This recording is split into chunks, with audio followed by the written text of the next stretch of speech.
and welcome to Big Muddy Mayhem. This is the podcast where we talk about true crime and bad behavior in the Midwest. Each week we'll bring you 2 stories from the heartland that might break your heart, but we hope to entertain you along the way. I'm Tracey Laricha. And I'm Janet O'Brien. Hello. Hello! Like I can't step on your line. Sure you can. How are you, Janet? Good, how are you? Good. We're just hoping that we can get this recorded before the winds start a-blazing and, Right. We end up living in the Wizard of Oz. Well, what happens when you're in the Midwest and a storm happens? Do you hide in the basement? No, you go out onto the front porch and see if you can spot the funnel. Oh, yeah. Although I will, before doing that, need to make sure that I secure all of my pets in the basement. Right. I'm not worried about my own safety. Yeah. They can fend for themselves. Exactly. But I make sure that my computer isn't going to power surge and that my pets are secure. Right, exactly. Yeah, I don't even have my computer hooked up to anything. So I'm just living on battery and I'm like, good. Excellent.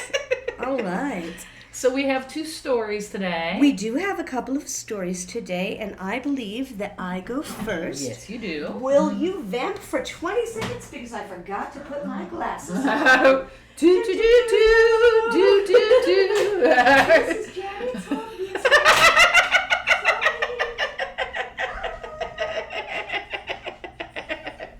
Someone needed their glasses so they can see. I'm getting to the point where I can still step over this dog baby gate without opening it, but I cannot read my notes without my specs on. There's a dog baby gate at the top of my parents' stairs, and my dad still walks over it. Nice, good for him. That'll keep him limber.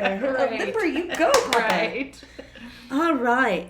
So, Janet, my story today is from Chicago. Okay. And have you ever heard of the Everliegh sisters? No, I have not. Okay. Well, I'm going to tell you a little about the Everliegh sisters and also about their business endeavor, the Everliegh Club. Okay. Ada and Minna Sims are born. Ada is born in 1864. Minna is born in 1866, and they are born in Virginia. Okay.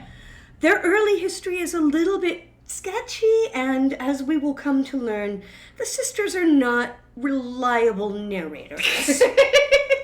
Okay? But what we do know is that Mama dies early in childbirth of a sibling. They did have other siblings, at least one of whom also died in infancy and another one that died very young. It's the 1860s. Exactly. You've got about a 50% Yeah. shot. Yeah. Now what we also know is that they are raised with money. Okay. And both of them went to finishing school. Okay. So allegedly, they married 2 brothers, both with the surname of Lester. So Okay. they become Ada and Minna Lester. That's so weird to me. That still When weirds sisters me out. marry brothers? Yeah, I'm like, really? But think about it though, who are you going to meet? Where are you going to meet them? That's true, but Your still. circle is so much smaller. Yeah. So they marry the 2 brothers, and the 2 brothers, apart from being married to sisters, Oh boy. have something else in common. If we need to record from the basement, we can. We will. All right, this is the most Midwest recording I've ever done. I totally saw lightning outside. I'm like, I did too. So the brothers that they marry both end up being really abusive husbands. So Ada and Minna, they flee their respective marriages at the same time. They both get out. Oh, wow. Let's go. And they take off together for life in show business on the road. Oh. So they work for some kind of a traveling company where they're doing some sort of dancing and singing act. It might have been a little risque. Probably burlesque or something. Might not have Who been. knows? But anyway, they're on the road. And the company they work for is a bit sketchy. And that's how they end up broken alone Aw. in Omaha, Nebraska. Okay. So this is where they find out via a letter. They're kind of they're in one place for a while because they're stuck in one place for a while. Right. And they get correspondence saying that they've received an inheritance from their grandmother who has just passed. Interesting. So their grandmother has left them money, and as a tribute to her, they ditch their married names because they don't want to be Lesters anymore. No. And they changed their name to Everliegh, Everleigh, even though Grandma spelled it differently, but she always signed her letters, Everly yours. Aww. I know. Oh my God. Oh, shout outs to grandmas everywhere. But so as a tribute to Grandma, they changed their name, and they have $35,000. Which is a significant amount of money. Oh, yeah, that's a lot of money right? for the middle of the 1800s, for sure. So you have $35,000, and you're flat broke in Omaha, and you're as pretty as these two. Oh, they are very, very pretty. Wow. I know. They've got the Gibson girl kind of... Yes, totally looking very Gibson girl. The high neck, and they are gorgeous. And so what do you do when you're flat broke in Omaha and you fall into $35K? You open a brothel. Not as working girls, but as, madams. Oh, of course. You open a brothel. And in 1 year, you have more than doubled your money. Wow. So it turns out these two are really good at owning a brothel. Minna is endlessly charming, and she is a social butterfly. She is so outgoing. Ada is shy and a little bit quieter, but she's so good at the books. She has a natural brain for accounting. Oh, wow. And she does also all of the hiring and planning because she will tell it straight. Wow. To the people that they're looking to hire. So Omaha isn't big enough for these two. So they got to go somewhere. After they decide that they've got money and that they need to expand their business, they talk to a madam in D.C. They do some research and they go and they study different cities. Oh, wow. And they end up talking to this madam in D.C. who is getting ready to retire. So she's happy to pass along everything. Sure, absolutely. She knows. And she says, oh my gosh, you know what? I have a connection. Everything is about networking, folks. Absolutely, all the time. All the time. All the time. So everything is about networking. Oh, I know somebody who's getting ready to retire from the business, and she's selling off her brothel in Chicago. Chicago is a great place because there are a lot of wealthy people. Yes. And they've kind of got everything kind of confined into one vice district, where it's also very easy to have the law either not be around or turn a blind eye to what you're doing. So they go, they talk to the madam in Chicago, they pour everything they have into this investment, and they're in the South Dearborn Street area in an old mansion. Oh, okay. Okay, and so I will show you the outside. Oh, wow. This club is huge. That is very, very big. Room after room after room after room. Wow. And so it's an old mansion. It lends itself well to a brothel. They clean house. They get rid of everybody that used to work there. All new girls, all new staff. We're coming in. We're doing it our way. Big, big plans. They put every dime into it, and they mean to cater to the top clientele. Wow. So I'm going to show you. I showed you the outside of the club. This is just what the inside of the front hall looked like. Holy cow. And they open in 1900. So it's very Victorian. It's super Victorian. It's very pretty. Tall palms and ornate wallpaper. Everything is amazing. They spend $15,000 for a gold leaf covered piano. Oh my God. And to hire a top piano player. Wow. And a lot of artists and musicians will come and play here too. A fully stocked library, mirrored ceilings. Of course. Right? An art gallery, themed rooms. Many of them I did not include in the photos because they are Like, really culturally inappropriate. But it was 1900. And they are attracting top dollar clients. They are charging top dollars. And the club is exclusive. It's literally designed to keep the riffraff out. Wow. So there's a letter of introduction needed to even be considered for entry. Oh, wow. To this brothel. And if you don't spend enough, I mean, there's what you pay to get in, there's what you pay to get company and all of that. Right. But if you don't spend on top of that, you are not going to be asked back. Oh, wow. So they also hire a world-class chef. The food is top-notch here. If you're going to dine there, you really are going to dine. Like I said, it's kind of an art center as well. And they do something very smart. They let journalists and local politicians get in for free. But the journalists only have access to the lobby. Oh. So they can kind of take a peek and they can kind of feel in the know, but they can't tell you anything about who went where with who. Oh, wow. Champagne is $12 a bottle. Oh my God. Which is $350 in today's money. There is no beer and no hard liquor because that's not classy.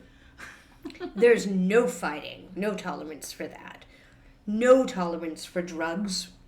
Absolutely no pimps. Wow. Admission just to walk in the door is $10. Dinner, if you want to eat there, is $50, which is about $1,500 today. Oh my God. And company is $50 more. So you're spending over $3,000 just to go there. Before tip. Before tip? Well, I mean, depending. Speaking of the company, they have high standards for the girls as well. They only hire top-notch girls.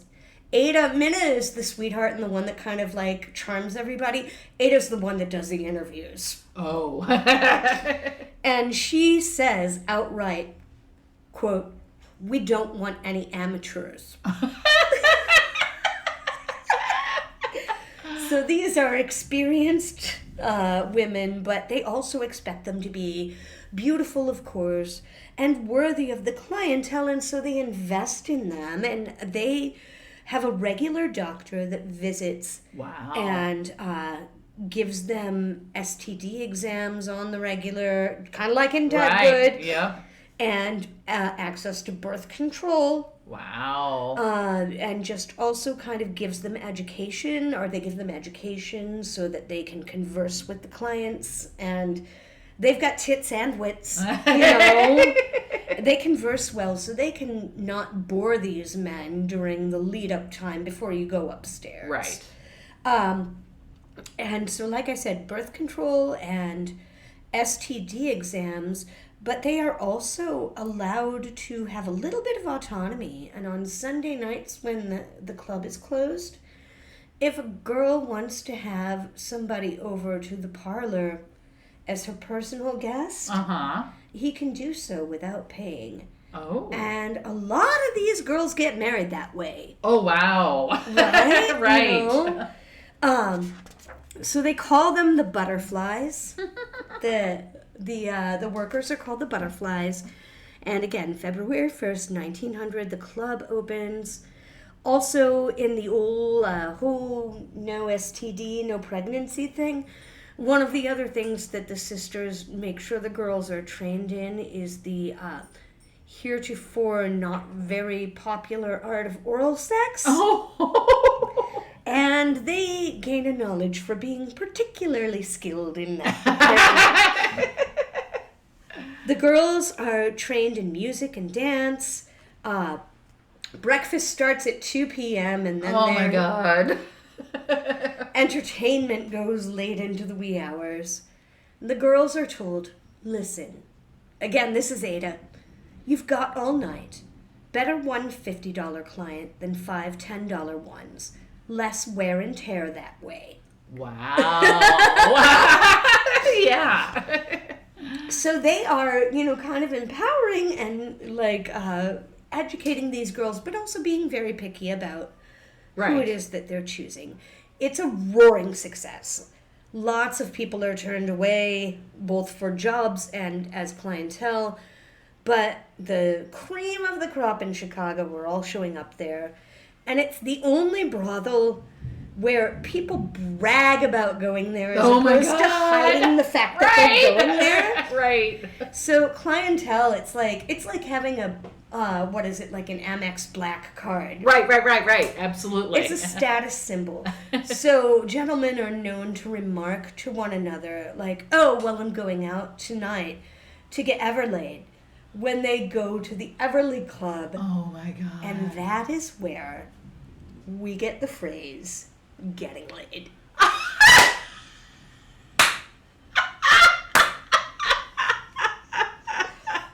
Also, along those same lines, at one point, there's one of their butterflies, and her name is, all right, get ready, don't take a drink. Okay. Her name is Susie Poontang. And, well, Janet. Tracey. People still have her name on their lips today.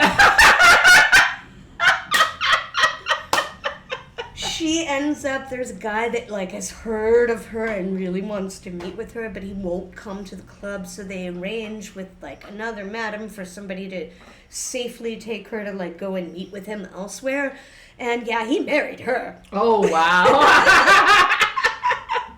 Which is why we still raise a glass to Susie Poontang. They also, this is not the funniest name we're going to run across. Oh, good. They also keep things discreet by paying off kind of some local politicians. Of course. Well, And the two local politicians that are in the first ward, they are known to be some of the two, the most corrupt people in the history of Chicago politics, which that's a deep field. Yeah, that is. Their names are Bathhouse John Coughlin and Michael Hinky Dink Kenna.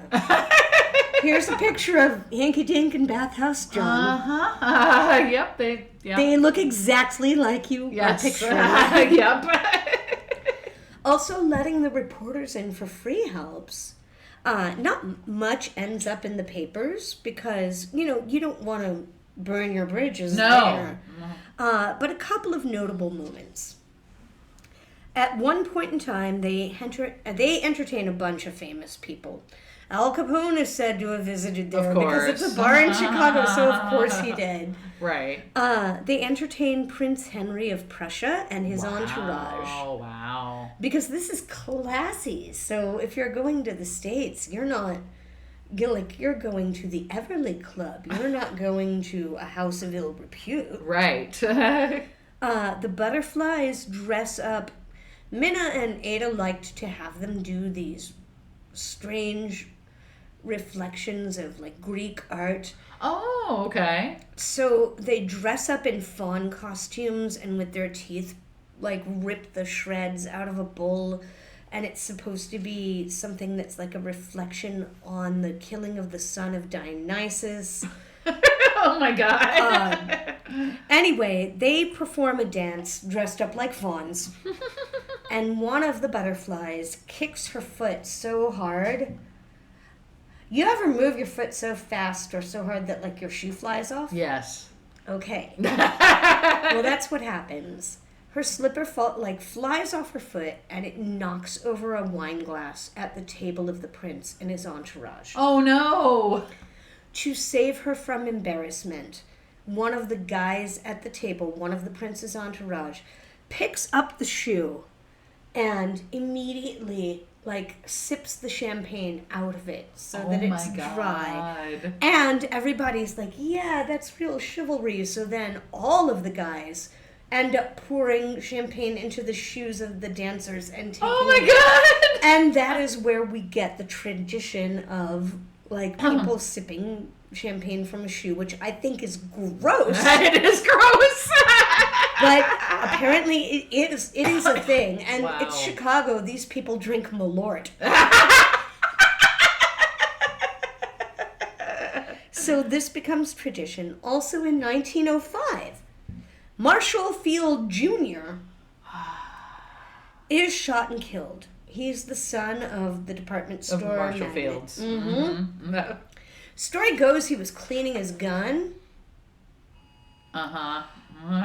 It's far more likely that he was at the Everliegh. Just a warning. I'm sorry if we have little beeps in the background. Janet and I are so dedicated to bringing you a podcast that we are doing this through a Midwestern storm. Yep. So it's more likely he was at the Everliegh Club, but with a powerful papa and all of the journalists kind of on the take, they don't want to lose their access, and they don't want to lose his advertising dollars. So it stays out of the paper. Wow. But it almost didn't. Oh. You see, the Everleighs were surrounded on either side by competing houses. Uh-huh. And those houses are losing business because they've figured this out. Yeah. Right? Like, yeah, they've got a game on lock. So one neighboring madam, her name is Vic Shaw, she's pretty fed up with it. This is not a woman you want to cross. No, she's not. She looks like she might. Can you describe her for us? She's not a small person, but she's got this big, thick black coat on and a hat, and she just has this look like you just don't want to cross that face. No, you don't. Not at all. No, Vic Shaw has got her own thing. Now, it's especially compared to the Everleighs are these beautiful, delicate, girls. And she's not delicate. This woman has seen some things, and she is not about to take your shit. All right. So, anyway, she decides that she's going to try to frame the sisters. She offers $25,000, which was a lot. a fortune at that time, to one of the butterflies named Nellie.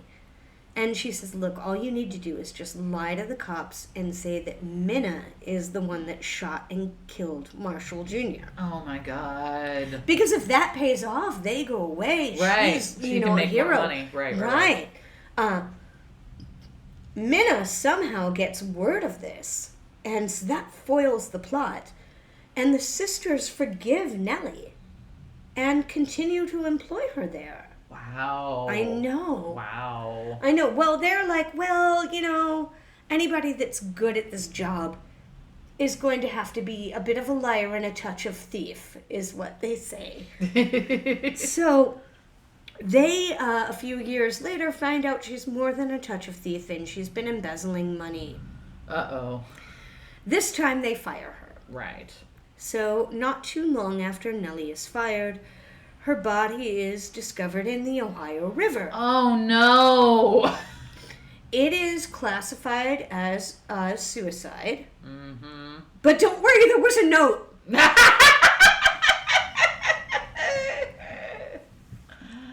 So the sisters do eventually kind of make one big mistake, and that is that they have a brochure printed. They're getting a little bit too, they're getting a little too comfortable. They have a brochure printed bragging about the club, photos of the interior space. It's distributed manually. That's probably where those photos I showed you came absolutely. from. It's gone national. And, man, it lands on the desk of the mayor. He just can't turn his head any longer. No. He is like, I can't ignore this, and Hinky Dink and Bathhouse John can't save them here. Right. So he orders a shutdown, but gives them a 12-hour window before they send out the Vice Squad and stuff. So Ada says, well, if they're Minna's, I'm sorry, it might have been Minnie that says, if the mayor says that we must close, I will, and I will walk out with a smile on my face. Because she has a ton of money. They have a huge party in those 12 hours, and all of the important clients, and more importantly, all of the butterflies are able to kind of get moved out of the house without any personal consequences. Right. But Minna and Ada are rich, y'all. They have over $2 million in cash, and that's 1800s, 2 million? This is 1911, right? 1911, 2 million. Still. Wow. So a bunch. And they have over $250,000 in art, furniture, jewelry, the piano. The part that I thought was hilarious, they have over $25,000 in IOUs. Talk about layaway. Right? Layaway. I thought we were better than that, guys, but No, we're we're really not. not. No, we're No. not. Find a classier podcast. Hinky Dink and Bathhouse John once again kind of come to the rescue, and they watch over the place while the sisters skittle off to Europe for a couple of months. Like, that was a thing that you did. If you had money at that point in time, you're just like, no, we'll just go wait it out in another country. Right. They come back. They get a space on the west side of Chicago, but they're still, like, it's too hot. They're too recognizable. Yeah. So they think they're going to try it again. Meanwhile, they're still paying Hinky Dink and Bathhouse John. Oh, yeah, we'll be able to get this. We'll get this for you. But then Hinky Dink and Bathhouse John are all of a sudden MIA. They're in the wind. You cannot find them. Minna writes a letter to a local judge and burns it. It's just like, hey, here's everything I have to tell you about these corrupt politicians. Oh my God! I want you to send this to the local paper, but not until we leave town. Wow. So Ada and Minna, they move to Upper Manhattan, like up to the Upper West Side. And they start a poetry club. They retire and go to sleep on their giant piles of money. Yeah. They contribute to women's causes, and they just kind of like, all right, well, I guess this is done. We have what we need. Right. And they live out their best lives. They return to their married surname of Lester so that it's harder for them to trace. Oh, wow. And they have the means to grow old peacefully. And that's what they do. Like I said, the Everliegh Club existed from 1900 to 1911. Minna dies in 1948 at the age of 82. Wow. Ada dies in 1960 at the age of 93. Wow. Neither one of them ever do a day in jail and never have any kind of ill consequence for the house of ill repute. Oh my God. The Everliegh Club itself was raised in 1933, kind of like maybe Depression years. And during 1963, it is replaced with the Hilliard Point Apartments, which is part of, still to this day, part of the Chicago Housing Authority. It is a mix of middle class, like, families and stuff, and also like Section 8 housing. So it is still kind of a place of, well, a lot of the people in the apartments wouldn't have been able to get into the place. No. But now it's a place of kind of equality and like people still coming and going. And that is the story of the Everliegh sisters and the Everliegh Club That's of a Chicago. great story. I love it. Thank you. Nice. I will read all of my sources at the end of the story, I guess, and do story and what's nice at once. No problem. That was a good story. I loved it. Thank you. I did too. Yes. Awesome. I love that they got away with all of yes. it. Considering you really could not have like normal employment anyway back then. Like I said, they treated their workers like they treated them well. Their butterflies were treated well, and except that one. Except for the one. But but she tried to frame them once and stole from them. Yeah. No, their butterflies were treated well, and a lot of them ended up like making the money that they needed to strike out on their own, or kind of like going out. So like, didn't end badly for a lot of those. No, not at all. A lot of the butterflies. That's amazing. Yeah. Yay. So you have a story for me. I do. It's a little bit on the long side, but you know, that's how we work. God willing, and the tornado don't come. Right. We'll get now, there. now you know how our stories always intersect somehow in a little ways. Mm-hmm. When you were saying, you know, the one woman was basically taking money from him. Yeah, it's a little. So there's embezzlement here. There's embezzlement in my something. story for sure.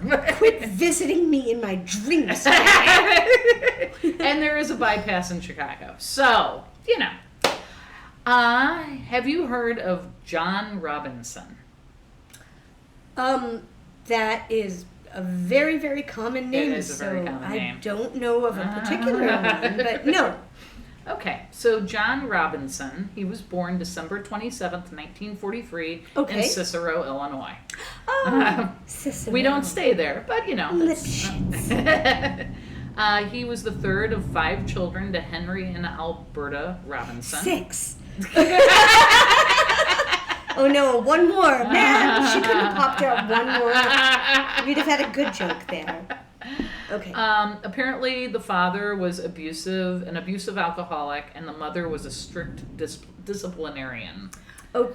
So, you know, not the greatest parents in the world. Mm. In 1957, John he was an Eagle Scout, which is, you know, the higher version of Boy Scouts. He ended up traveling to London to perform with a bunch of Eagle Scouts to the Queen Elizabeth in 1957. Okay, wow. And apparently backstage, during or after it, he got a kiss from Judy Garland. Well. She was there as well. So...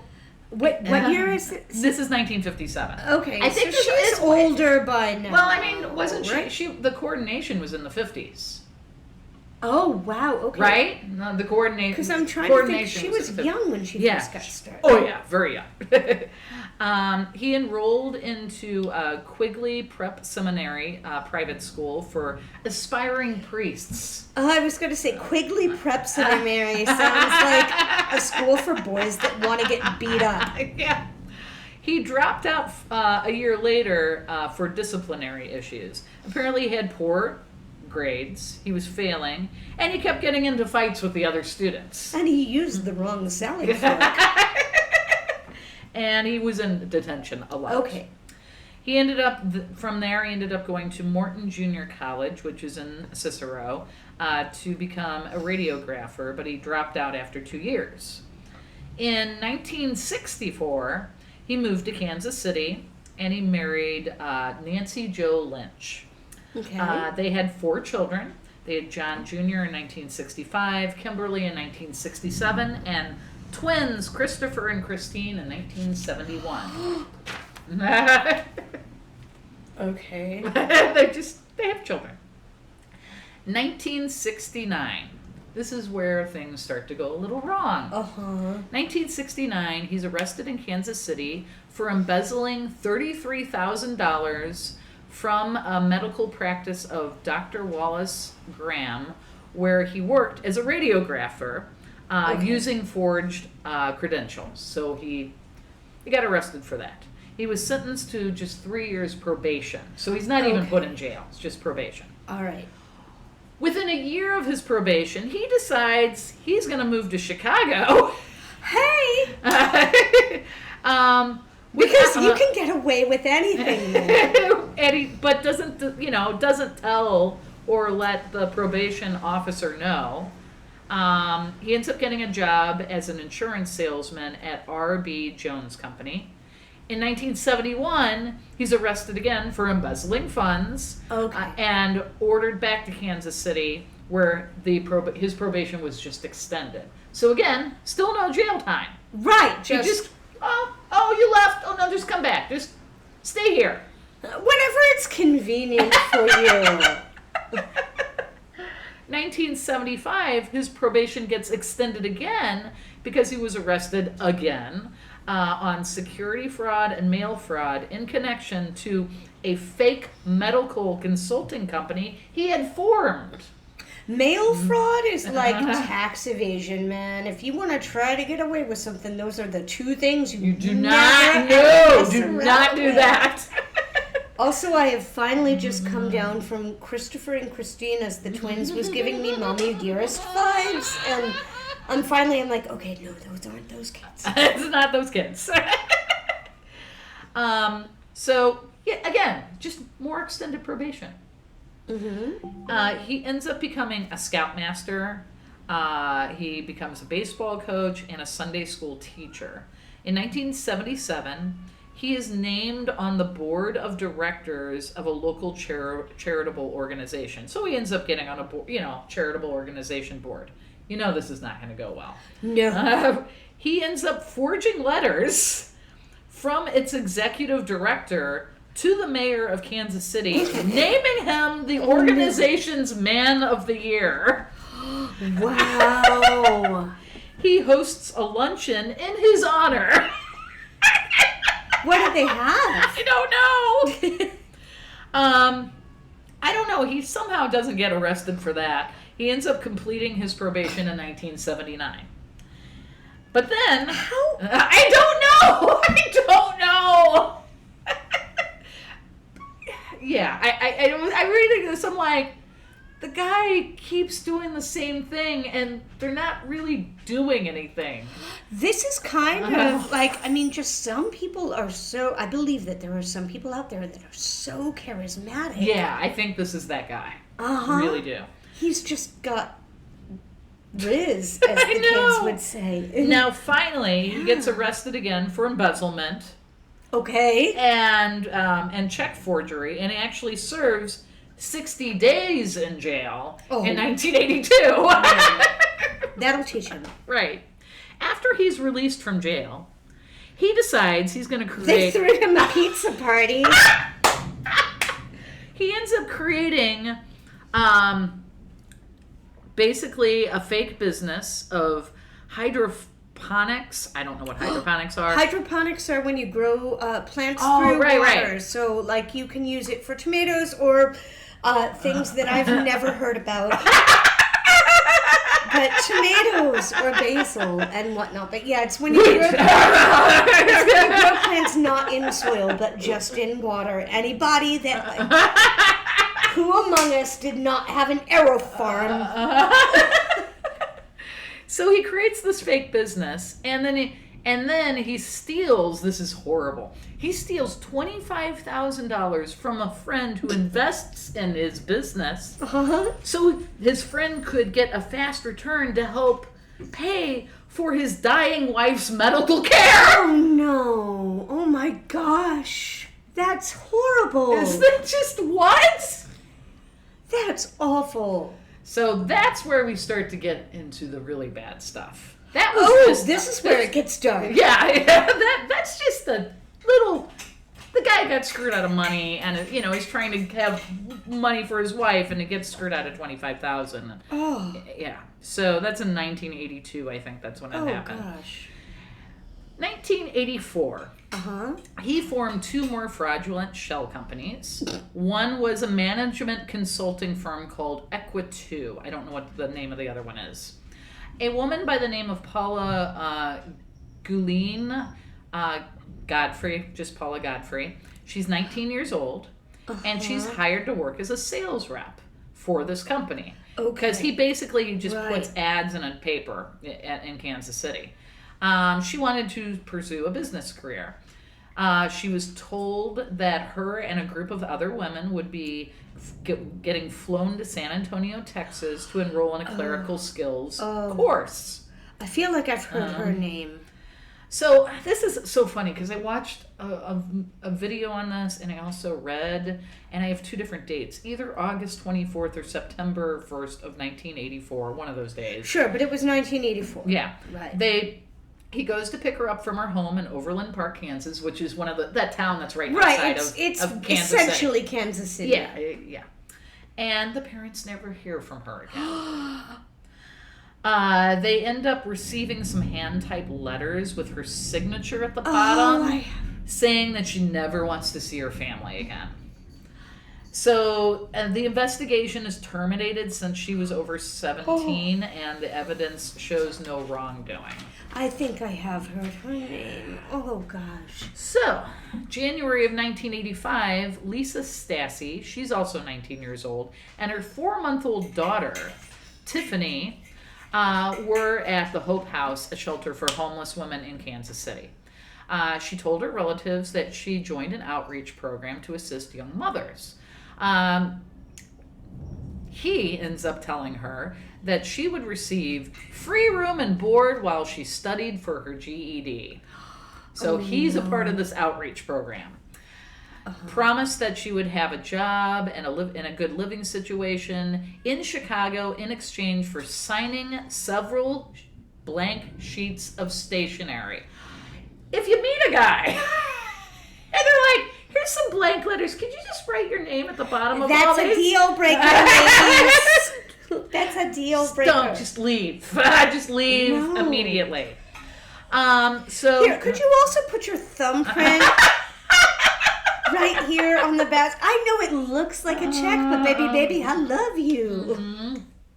So she checks into room 131 at the Roadway Inn in Overland Park in January of 1985. The room is paid for by Robinson. On January 10th, he picks her up from Lisa's sister-in-law's house. And a few days later, he contacted his own brother and sister-in-law, this is crazy, saying that he found this baby that apparently the mother had committed suicide, and his brother and sister-in-law had been trying to have a kid, and they were having a really hard time. Oh, so you just stopped to pick it up like a baby squirrel on the sidewalk? Yeah, and the adoption. Here you go. He was having a hard time adopting, so for $5,500, they adopted this child. Oh, no. And they were told, because, he's supposedly a part of this outreach program, right? Oh, and they're like, okay, well, he said that this woman committed suicide, and now there's this child. So they ended up adopting her and raising her. The $5,500 was for legal fees, and we'll get back to that. 1985, the Missouri Prohibition and Parole Division, Steve Haynes, local investigator, he ended up getting a call from this, you've probably heard about them from before, called Birthright. They're terrible. Yeah, they're not great. Anyway, Birthright ends up contacting the Steve Haynes, the local investigator, saying, hey, we have this guy named John Robinson, and he's been kind of sort of working for us. Can you find out if he's legit? Oh my gosh. So they're concerned about him as well. So Steve Haynes, he ends up looking into it, and he's like, well, he ends up offering, they said, well, he's offering help to the women in the community who are pregnant, yada, yada. So he ends up this investigator has a conversation with Robinson. And Robinson basically tells him the exact same thing that Robinson has already told the Birthright people, that him and some local businessmen who are well-to-do, they've wanted to give back to the community, and that's why they're trying to assist. But Haynes, because he's an investigator, already knows that Robinson is a convicted man, a convicted con man. I was going to say, and really, how many times wealthy men in the community just step up to help disempowered women all the time. I mean, all the time. All the time. So he ends up calling around to some other charitable organizations to see if there is, see what's going on. And he finds out that there is a connection between another charitable organization, Robinson, and Lisa and Tiffany, who have been missing. So the woman and her daughter. Wow, okay. So he's like, that's kind of interesting. And then the organization claims those two were referred by Robinson, but Mm-hmm. then they just went missing. So they're like, there's something a little weird here because like he tried to help us out and then 2 of them ended up gone. Mm-hmm. And then he checks with the Overland Park Police Department. Okay. And they tell him, oh yeah, there's another woman who's missing, Paula Godfrey. Uh-huh. And she's also connected to Robinson. Right. Like, what are the odds? Right. Mm-hmm. Right. So This man has the best intentions and the worst luck. right. So Haynes decides, you know what? I'm going to contact the FBI. We need to figure this out, and he needs to be behind bars, even though we don't know what the hell's going on. He needs to be off the street. So he ends up contacting Tom Levin, who's with the FBI, and they're like, you know what? We're going to go for his probation violations. We're gonna okay, that's how we're gonna get him behind bars now, right, till we can figure this out, because that's how you have to do that, you know. Sure. So they end up, they try to do that, and then they find this woman by the name of Teresa Williams, who was placed in an apartment by John, and she ends up basically going to the police because she says, yeah, he was going to offer me a job, and then he put me into this apartment, and I'm coming to the police now because he put a revolver into her vagina and said, how would you like a blowout? And he was supplying her with drugs and stuff, and so they were like, that's it. That's how we're going to get him behind bars now. Wow. So he didn't kill her. But this is obviously somebody who does not know how to treat a lady. You know, like how to... Yeah. I mean, we don't know the other people are dead yet, but, you know, they're gone. So he also, like I said, he also provided her with drugs, and so they end up revoking his probation, and he ends up going to jail. He's only in jail until 1987, and he's released from prison. How? Why? I guess because... Good lawyers, good behavior, there's no idea. Okay. He wasn't in jail for super long. So January of 1987, didn't I just say he was released in 1997? I mean 1987? Mm-hmm. In January of 1987, Catherine Clampett left her child with her parents in Wichita Falls, Texas, and moved to Kansas City to live with her brother's family and find employment. Oh, no. She finds an advertisement with Equa 2, that company. Oh! And it promises extensive travel and a brand new wardrobe. So that's a weird... I know! For a job. Like vacation, paid holidays, health insurance. New wardrobe. I mean, new wardrobe. Like, hey, for any of you out there in HR, we don't need freaking t-shirts or pizza parties. We need... Just pay us. Right. Pay us and give us health care. It's crazy, I know. And don't make us work 60 hours a week and pay us for 40. So she gets hired, quote unquote, by Robinson. She stays in several hotels near the office. So apparently she's going to an office to work. On June 15th, 1987, she leaves to go meet Robinson for a meeting, and she's never seen again. Overland, so they're just like, okay, something is going on. And they notice that the Overland Park, Kansas detective Marty Ingram, now he's involved. It just seems like there's I've more. Heard of him. Yeah, more and people keep getting involved. And he notices that these things that are getting put out in the paper by him, they're promising things like modeling, assistance, so females would meet up with him. So he had like a way to get specifically women to apply for these jobs. Completely, because they think that they're going to, like, this is my big break. Right, exactly. So he's like, okay, we need to get him off the streets again because this is crazy. So they find a fraud charge and they send him back to prison from 1987 until 1993 in Kansas for multiple fraud convictions, and later he ends up getting parole for, he goes to prison in Missouri as well for parole violations. So that's where he ends up in 1993. In Western Missouri Correctional Facility, that's where he was before he got released in 93, he meets 49-year-old Beverly Bonner, the prison librarian. She ends up leaving her husband, the prison doctor, and moves to Kansas City to work with John in 1994. This man... I know! had so much charm. It just... Yeah, I'm like... And you know what he did by this point. Like, you know what he's there for.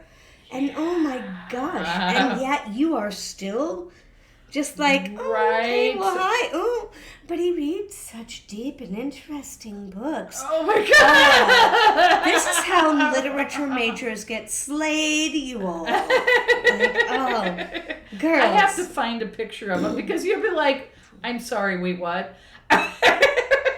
If you're out there and you've got this guy that seems deep, but he's like also 3 murders deep, and walk away, ladies, walk away. It's okay. So there'll be another one. It's okay. Here's one of the older pictures. This is him basically during his prime. Oh, it just looks like some old guy.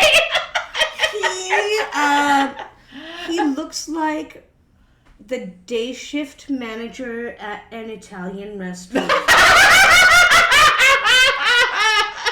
Like, that's the guy There's no sex appeal happening. That's the guy that comps your side salad because they're out of tortellini. Tell me I'm wrong. Show me on the doll where I'm wrong. So anyway... So she leaves her husband to go work with John, and then once her alimony checks start getting sent to her because of the divorce, they start getting forwarded to a Kansas post office, and her family never hears from her again. Oh. So... But the bank does. Now, you have to understand, 1990, he's been in jail since 87. He comes out. It's 1994. And there's this new thing, this new fad that never goes away. It's called the internet. That's so weird. What will they do with that? Surely it can only be used for good. So he immediately is like, there's chat rooms. Oh, yeah. And he ends up finding some of these sexy chat rooms, and he renames himself the Slave Master. Ew. It's an appropriate ew. You saw his picture. That's good. Even if, you know what, even if he was the hottest hot to ever hot, it's still a little bit gross. So he is basically on the internet now looking for submissive partners for sex because he's a slave master. He ends up finding, I don't know if he found this person on the site. I have no idea how he finds her, but he ends up offering something for her. This woman by the name of Sheila, who's 45 years old, and she has a daughter who's 15, Debbie. They're Sheila and Debbie Faith. No. He ends up offering Sheila a job and a way to pay for her daughter's medical expenses because her daughter has spina bifida. Oh. Wow. So she moves, her and her daughter, from Fullerton, California to Kansas City. And she disappears. And for the next 7 years, her Social Security checks for whatever are benefits still being cashed. For 7 years straight. Oh, no. 1999, Robinson was very popular on the BDSM chat rooms. Okay. So he clearly knew how to talk the talk. And I'm not, here to kink shame, but the fact that it seems like he's always kind of targeting vulnerable and younger very much people, so. That's not... It's not cool. That's that's not okay. No. So he ends up basically...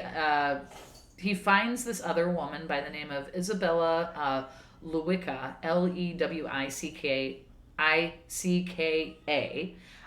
offers her a job and a bondage relationship. So basically, and she's a 21-year-old Polish immigrant living in Indiana.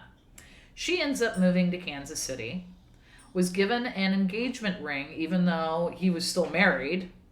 Because he's still married through this whole thing, by the way.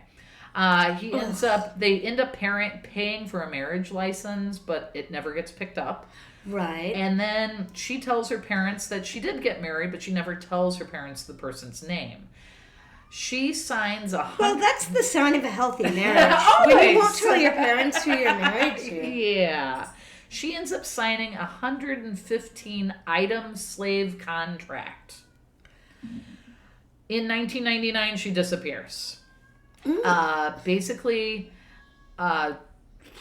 when he gets asked, like, what happened to her, apparently he had hired a web designer for his business, and a web designer that he employed, and he told her, oh, she's not here anymore because I caught her smoking pot and they deported her. Right, because that's what happened, right? So now we're going to... How many deep are we now on, like, missing women? My goodness. I know. And that woman that I talked about earlier who left her... who left her husband. Yeah, she ended up also signing several letters without... Oh. Yeah. This is why you need to have at least one good girlfriend that will do the research on somebody before you get involved with them, because woof. And then apparently the mother was reaching out to him because, like, she knew who... I mean, Suzette's mom knew what happened. And he's like, where is she? It's like, oh, she ran off with an acquaintance and stole some of my money, and that's why you haven't heard from her. Yeah, right. Now, they did see him on a tape footage at one of these hotels that he kept one of the ladies. Oh, okay. So they're like, okay, they're kind of, they're trying to piece things together. And at one point, he lied. Also, the cops pulled in Suzette's mother and says, okay, you have their contact. Why don't you call him and we will record the conversation? And I will try to put that in the show notes.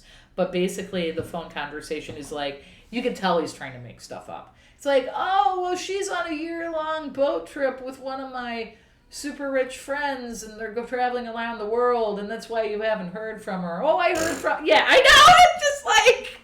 And you could tell he didn't even know who he was talking to until she had to, like, say, I'm Suzette's mom, and like, oh, Suzette! Right, hold on, let me check my file cabinet. Oh, yeah, Suzette. Oh, here we are. Oh, my God.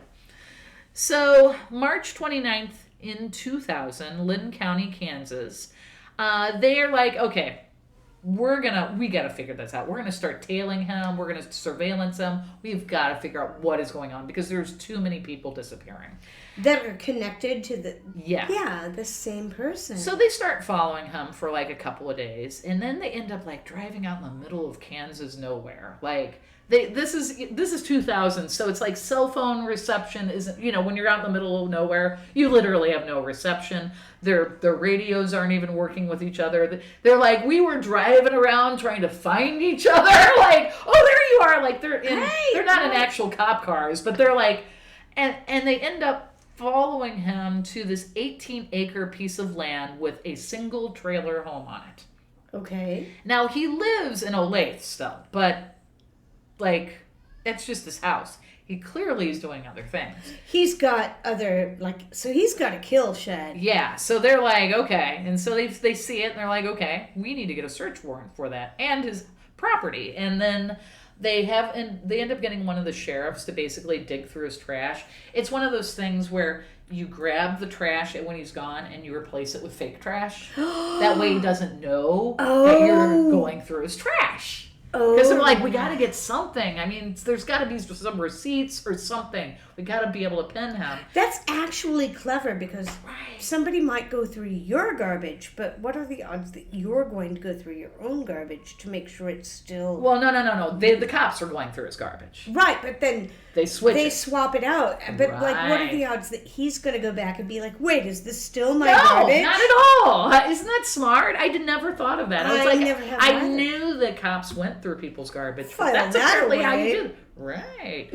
So when they start digging through his garbage, they see there's a lot of shredded documents. But, they're like, oh, look, is this Scotch tape? So they start piecing the things together, and they find a couple of receipts where he had been paying some storage units in Raymore, Missouri. Oh, no. So they're like, that's interesting. So they're like, but they don't have enough evidence to get a search warrant for any of his property, either properties or the storage units. They're like, okay, we got to figure this out. We got to get into those places. So this is how he gets caught. Between 8:30 a.m. and 5 p.m., they noticed he would do a thing. He would basically drive around all day. Okay. He would visit hotels, and he'd visit, he had several women in different hotels. He'd visit them all day, and he'd be home by 5 p.m. to have dinner with his wife. So his wife had no idea. One of the local hotels ended up calling the police because I guess they started talking to the hotels. They're like, if you see this guy, call us. Hey. And so they called him and they said, yeah, he rented a room and there's a woman staying in that room. They're like, okay. We'll be right there, yeah. Right. So, but what they do is the cops actually get the room right next to him. And they plant a stakeout and they're listening. Now, remember, he's all into this whole BDSM thing because not all the women he kills or disappears. You know what I mean? They're like, okay, we're going to listen. And if it sounds like it's going wrong, we'll go in. So they're basically listening through the walls. And they're like, we could hear chains rattling. We could hear screaming and slapping. But it sounded like she was okay, Right. So they're listening, and then he ends up leaving the hotel, and then she ends up leaving the hotel afterwards. She looks like she's unharmed. Fine. Right. So a month later, this is the funniest writing it got. A month later, that same lady who ends up being Vicky Neufeld, she files a complaint that apparently he stole a bag of her favorite sex toys. Hey! That's not cheap. No, it's not. I would be mad. And then another woman comes forward and says, yeah, I was also doing BDSM with him, but he was way too rough. So now he has 2 complaints against him. They're like, okay, now we can do the search and arrest. They're like, okay, we got these 2 people. They go in, they arrest them. They get search warrants. Now, when the one cop picks him up, because I'm watching the video about this, the cop is like, he's like, oh, what are you going to do? He's like, I am pretty sure you have murdered 5 people. He called him out on it immediately. Nice. He's like, yeah, right. He's like, no, I'm pretty sure you murdered 5 people. Wow, that's right. That's bold. Bold, exactly. So they end up, they do the search warrant, and then June 2nd of 2000, he's charged with battery, and they get the search warrant for his house in Olathe, the farm out in the middle of nowhere, and the storage lockers. And they're at his house for 4 hours. They find nothing. So clearly he is keeping it outside of his house because that's where his wife lives. And right, of course. So they find nothing in his house. They go to the farm. They're there early in the morning on June 3rd, and they don't find any. They have cadaver dogs. They let the cadaver dogs go crazy, and because it's just a trailer and there's a lot of acreage, and the cadaver dogs are finding nothing by noon. They're like, oh man, we are really not finding anything. 1 hour later, about 1 p.m., one of the cadaver dogs finds a barrel. And barrels, if you find a barrel, that's never good. That's never good. So they end up going to the barrel, they pull it out, and immediately blood starts to come out of the barrel. Are you sure it wasn't just cherry jam that Grammy put up for them? So they find 2 yellow barrels. In both barrels, there are 2 bodies. One they end up identifying as Isabella Lewica, and the other one is Suzette Troughton. Ugh. So, and apparently they were put in head first. It's just really awful. And they were both basically blunt force trauma. And that's how they were killed. Bludgeoned and... Right. So then they end up going to the storage units, and one of the storage units it's filled with a whole bunch of junk. The very, very back, they see 3 more barrels. Oh. And they're like these just regular, not the yellow ones, regular barrels. And they're like, oh, that's not good. And they open up one of them, and they immediately can like, oh yeah, nope, there's a person in there. Close it back up. They don't even bother to open the others until 1, 2, they 3, can. 4, 5. And that ends up being Beverly Bonner Mm-hmm. and Sheila and Debbie Faith. Oh, so that's awful. And they were all killed the same way, blows to the head. Now, most of these people, the reason why they were killed is he was getting checks. Uh-huh. So that's how he was getting his money. So he's, like it's a grift. It's just Exactly. an insurance grift. Right. Oh. So, and they don't know anything about these they can't find the 3 other bodies from the beginning. They're like, oh, because they just assume when they found those 3, they're like, oh, these are the 3 people we already know are connected to him. But then they don't even know about Luzette and Suzette until after after they find them, and then they connect it. They're like, oh, so there's more people? So, yeah. Do they get him on the hook and, like, able to confess for any? Kinda. Okay. So, anyway, they're obviously all killed so he can cash their checks. He ends up getting 5 counts of murder. Now, when this happens, 15-year-old Heather Robinson, Okay. who used to go by Tiffany, doesn't know she's Tiffany, Oh, wow. is looking at her computer one day, and she sees that her uncle has been arrested for murder. Oh, no. And then she finds a picture. They start showing the pictures, and then she sees a picture of herself as a baby. Oh, no. She's like, that's me. So the family, like, they don't even let him off the hook. His brother contacts the police. Oh, They're like, what is going on? And yeah, they find out that was actually Tiffany. Think you're my dad. So there's a 6-week trial. He ends up guilty on all 6 accounts, and then he goes into Missouri for some more counts.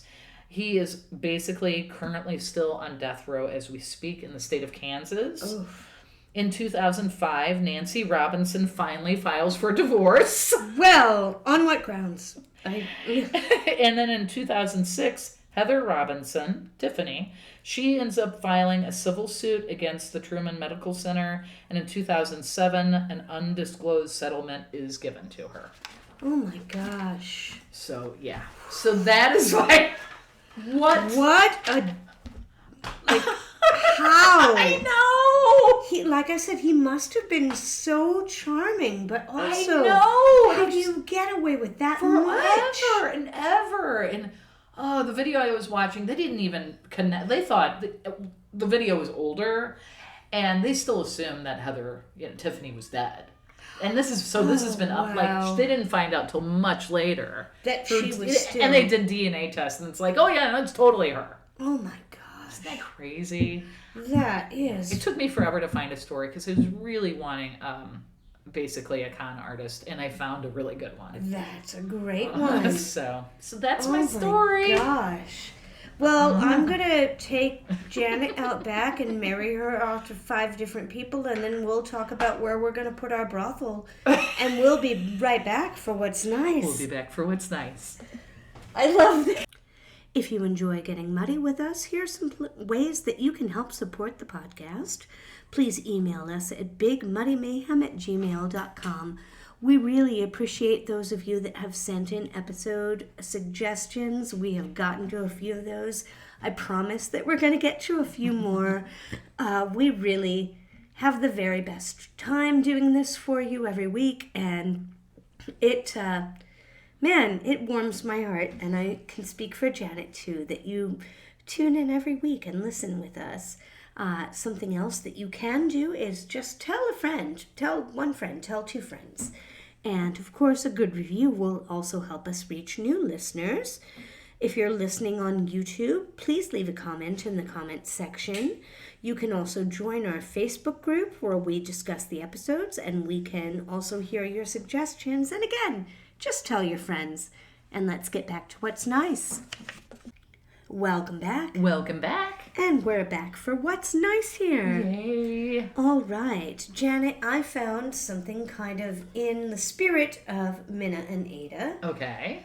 And if I can get through all of the weather that are on my phone, we're fine, y'all. Yeah, we didn't, storm is nothing almost, blew away. Yeah, storm has already passed. Anyway, I am talking today, my What's Nice is about the Chicago Women's History Museum. Oh, nice. We were just in Chicago. Every time I go to Chicago, I feel like there's so much more that I want to see. Yeah, absolutely. That I don't get the chance to get to. This is in the Fine Arts Building on South Michigan Avenue. Their mission statement is, quote, to document, interpret, preserve, and share Chicago women's history through the support of academic research, the identification, collection, and preservation of archival materials, the development of educational resources, and presentation of public programs. Oh, wow. Okay. Now, they have one of the big projects that they did when they started was they've written a book that is now going to be on my Amazon wish list. Women Building Chicago, 1790 to 1990. Nice. You would think that maybe Ada and Minna would be there. Right. It's edited by Rima Lunlin Schultz and Adele Host. Mm-hmm. It can be purchased on the museum's website, but it can also be downloaded as a free PDF. Oh, nice. But they do say that it is over 1,000 pages. So if you're going to download it as a PDF, just know that it's a big one. Now, the book that they wrote contains individual biographies of the women that helped shape the city of Chicago. The museum is expanding. They're still there. Just about a month ago, they had their first open house. Oh, wow. They also hired their first executive director. Their current project is something called Documenting Women's Activism and Leadership in the Chicago Area 1945 to 2000. Oh, wow. Okay. So the museum is really focused on diversity and like representing different voices. And their website says that they emphasize a multicultural, multiracial, multi-class, multi-ethnic, multi-sexual, multi-gendered, and differently bodied view towards movement issues. Oh, wow. So they are trying to really look at the people that have helped to shape the city, and Chicago is a very progressive city. And they're trying to make sure that they give space for all voices. Wow. And I think that is lovely. That is lovely. And that is what's nice. I'm also going to give my sources now. Okay, yeah, please do. I've got Wikipedia. For my story, I have Wikipedia.com, ChicagoCityOfBigShoulders.com, Sin in the Second City, which is a book by Karen Abbott that everybody should read because there's so much good stuff there. There's a website called oldprosonline.com, and they also have a website that I'm going to have to check out. And there's one other podcast that I listen to, and it's Chicago-based, and it's called OhMalort. So I had some great sources this week to help me tell the story of the Everliegh sisters. That's fantastic. And then for my What's Nice, I just used the museum's website Sure. that says ChicagoWomen'sHistory.org. Nice. And I would encourage anyone and everyone to go and visit there. I am definitely going to put it at top of list the next time that I am there. Yay! And Janet, what do you have for What's Nice? So, we've been to Kansas City before. We have. And you did the... Separate. Wait. So, you did the last thing you did for What's Nice in Kansas City was whatever the boat is. The Arabia Steamboat and the Indian restaurant. Yes. Those were my Kansas City impressions. That was the best. So my What's Nice, have you ever been to the National World War I Museum and Memorial? We actually did go because Ryder is a big military history guy. It's so good. It is so good. It's so good. Did you know it was built in 1926? I Right didn't. after the... I mean, not like immediately, like, hi, these are still hot. right? I mean, it was the Great War. Mm-hmm. It was not referred to as World War One. We didn't know that there was going to be a World War II. No, we did not. So it was built in 1926. They are open from 10 a.m. to 5 p.m. Tuesday through Sunday. In the summer, they're open daily. In the main gallery, it basically talks about World War I from 1914 to 1919. They have a Bergman family gallery and open storage center where it's, I guess, a rotating artifacts that they leave in windows and cases. Right. And if you get a ticket to go there, you can see that stuff. Swap it out, yeah. Yeah. Right now, they have a thing called The Little War. It's an exhibition.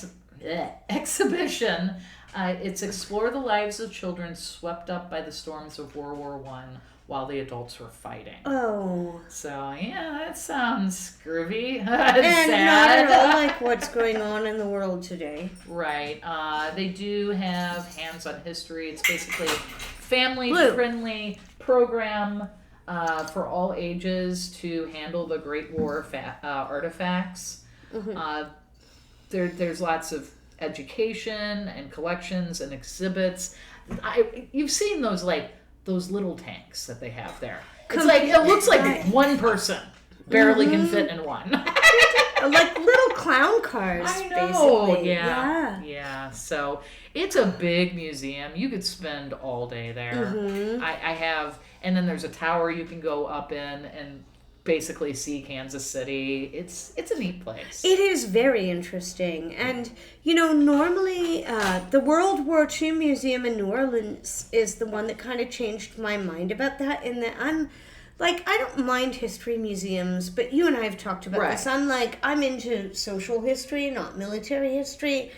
So there are some things that I'm like, it's just going to be all about tanks and guns, and I don't really care about. But boy, they do a very good job at both of those places. Right. They have they had some giving context. Right. And then there's a lot of uniforms. They have some of the women's uniforms that were in World War I. There was this guy that apparently, I guess, I don't know if he was an actual Nazi, but he is he's in a German outfit, and then he's all of a sudden in an American outfit, and they sent both of those outfits. Mm-hmm. So it's just a very interesting museum. You should definitely go there. Even if you might not be a huge war buff, it's still super interesting to see. Very interesting, yeah. I was going to say, definitely keeps time, and worth going into. And Kansas City is one of those towns that I haven't ever really had a whole lot of time to spend there. I've been through for a night or so, right, once or twice, but I'd like to go back. Yeah. So we might need to do that on our list of all the places we want to go. That's right. Subscribe to our Patreon. Send Janet and I on vacations, y'all. Well, I think that's it. I was going to say, I think that has our stories, and the storms seem to have passed. Yes. So, y'all, we didn't have to hide in the basement, and everybody is good here, and I've got 1 dog and 3 cats that are scratching and meowing at the gates. And ready to eat. I was going to say, and Janet and I could have a pot snack too. Right. But we got to get out of here. And that means that it's time for us to tell you to stay Midwest nice. Stay Midwest nice.